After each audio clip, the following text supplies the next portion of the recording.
Hi mister மனசாட்சி மக்களே, எல்லாரும் எப்படி இருக்கீங்க? நல்லா இருக்கீங்க நம்புறேன். ஸோ இந்த வீடியோவில் நம்ம என்ன பார்க்க போறோம்னா, சிவகார்த்திகேயன் என்னன்னா ரீசெண்டாக வந்து ஃபேன்ஸ் மீட்ல வந்து ஒரு டாப்பிக்கை பற்றி பேசியிருக்காங்க.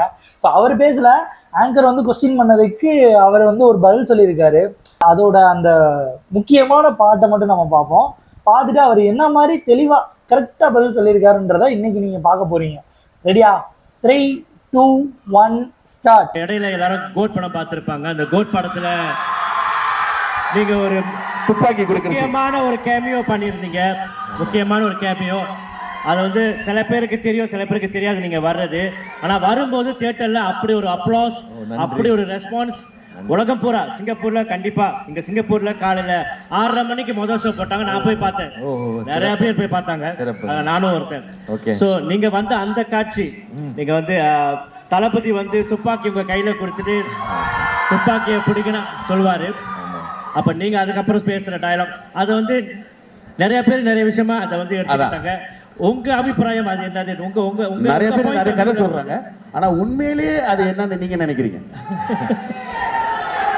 இல்ல, முதல்ல அப்படி ஒரு சீன் நடிக்கிறது எனக்கு ரொம்ப சந்தோஷமான விஷயம். அதுக்கு வந்து நான் வெங்கட் பிரபு சாருக்கும் விஜய் சாருக்கும் தேங்க்ஸ் சொல்லிக்கிறேன். ஏன்னா என்னப்பா கேட்கல, அடுத்த தளபதிங்கிறாங்க. ஒரே தளபதி தான், ஒரே தலை தான், ஒரே உலக நாயகன் தான், ஒரே சூப்பர் ஸ்டார் தான். இந்த அடுத்த அதெல்லாம் வாய்ப்பே கிடையாது.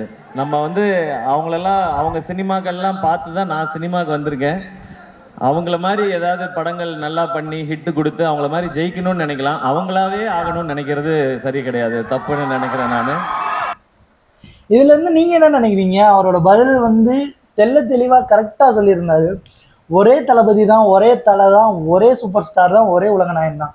அவங்கள நம்ம வந்து அவங்க இடத்துக்கு வர்றதுக்கு பதிலாக ஸோ அவங்கள மாதிரி ஒரு ஹிட்டான படம் கொடுக்கணும் அப்படின்ற ஒரு தெளிவான பதில் சொல்லியிருக்காரு.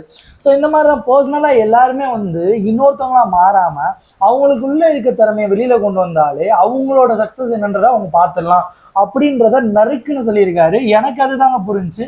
உங்களுக்கு என்ன புரிஞ்சுன்றதை கீழே கமெண்ட் பண்ணிட்டு போங்க. அடுத்த வீடியோவில் பார்க்குற வரைக்கும் உங்களிடமிருந்து விடைபெறும் நான் உங்கள் மிஸ்டர் மனசாட்சி. நினைச்சது முடிச்சிட்டீங்களா?